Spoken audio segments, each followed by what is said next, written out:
esta guía está feita, e eu quero recalcar moito, por un peregrino. Ou seña, que non é unha guía dunha persoa allea ao mundo da peregrinación. Un técnico que lle encarga un cometido e fai o que lle toca nese intre, ou unha persoa que chegou por casualidade aí, non? Unha persoa que está moi vinculada ao mundo da peregrinación. E entón, as vivencias son importantes, porque cando un intenta transmitir datos prácticos, porque esta é unha guía, a guía do Camiño Portugués, é unha guía eminentemente práctica, faino dende a óptica dun peregrino, coas necesidades propias dun peregrino, que non son as necesidades de outro tipo de viaxeiro, porque un peregrino pois, vai devagar, vai a pé ou en bicicleta, algunhas cousas que para un turista son importantes para un peregrino non o son, e viceversa, cousas que un peregrino valora moito, que o mellor un turista, ainda que sexa un turismo cultural, un turista cultural non as valora tanto. Entón, creo que iso é importante, non? Deixar claro que unha guía feita es profeso para os peregrinos, no sentido tradicional da peregrinación, do que fai o camiño, del máis longo, máis curto percorrido, pero que quere vivir unha experiencia lenta, cultural, de coñecemento profundo dunha realidade, inserido, en certa maneira, nunha tradición. Home, o camiño, como todas as grandes viaxes, eu penso que ten sempre tres fases, non? A preparatoria, a propia experiencia da vivencia da viaxe, e logo a posviaxe, que é máis reflexiva e de conclusión, sobre aplicar incluso o que aprendiches no camiño para a vida, non?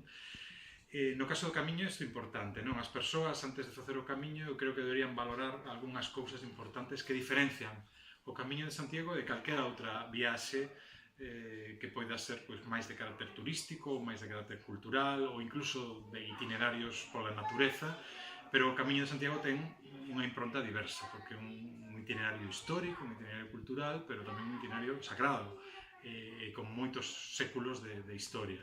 Entón, eu penso que en primeiro lugar sería moi importante acudir ao camiño con respeto, non? Respeto porque non é que sexa un templo, non? Chegar ao camiño pois, con un certo temor sagrado, non? Pero que detrás, antes que nós, houve milleiros de persoas, millóns posiblemente, de peregrinos que fixeron os mesmos percorridos, os mesmos camiños, con ancellos semellantes aos nosos. De feito, cambiou moita tecnoloxía, houve moitos avances no mundo, inventos e cambios sociais, pero o ser humano, as preguntas fundamentais seguen sendo moitas delas as mesmas que hai 1000 anos ou que hai 2000 anos.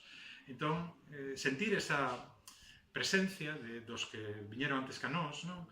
E ao mesmo tempo saber que somos partícipes dunha experiencia secular e que isto non é un produto turístico.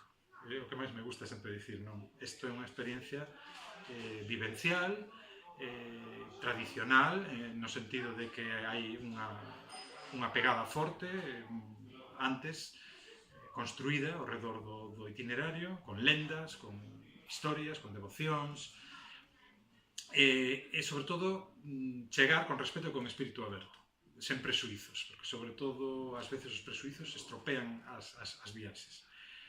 Logo eu recomendaría tamén a un peregrino que empeza o camiño que teña este espírito aberto e que non planifique excesivamente. Moitas veces matamos este tipo de viaxes, que son viaxes, en certo modo, de emocións, de vivencias, pola excesiva planificación.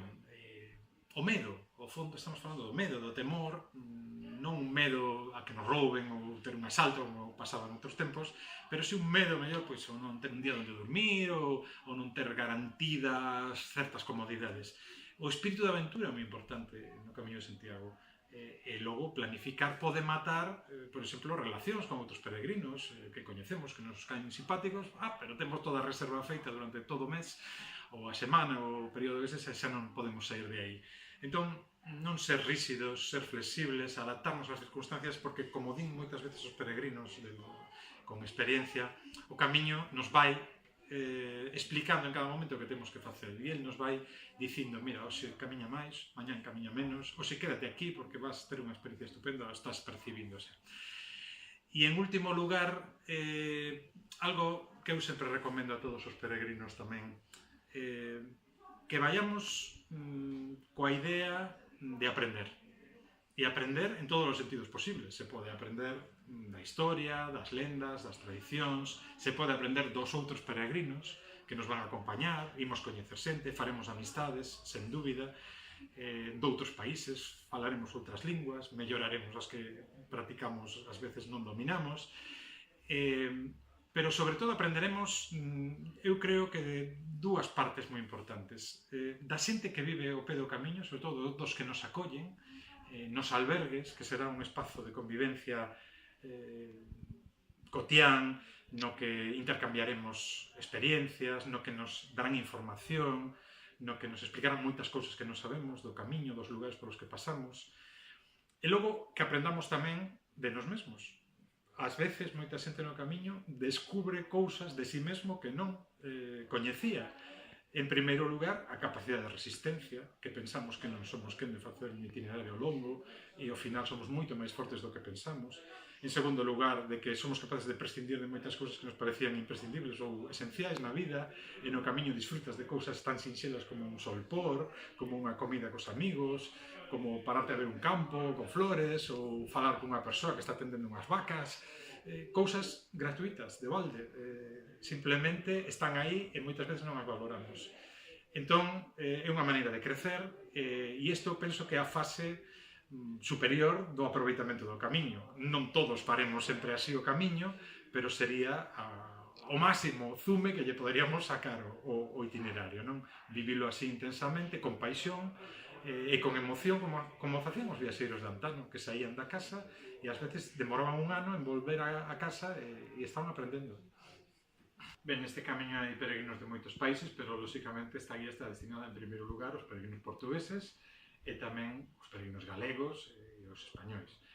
Que van a topar nesta guía os peregrinos destas nacionalidades?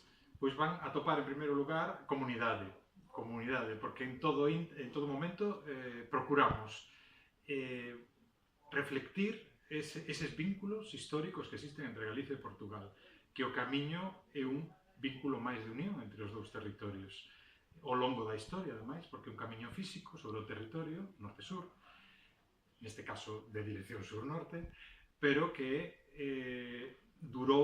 perdurou ao longo do tempo dende o século XII ata a actualidade e sigue estando vivo, con épocas de maior afluencia de peregrinos, de maior vitalidade, de menor.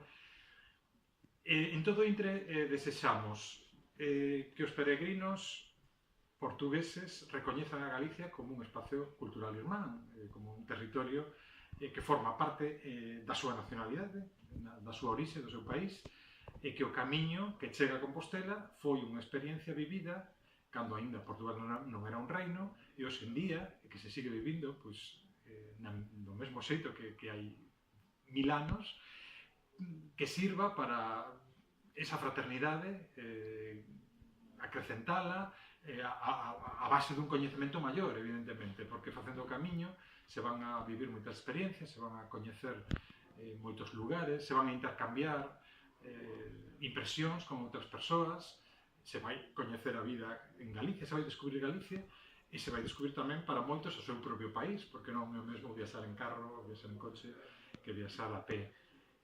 Creo que é unha guía destinada a crear comunidade, a facer máis fraternal a relación entre ambos países.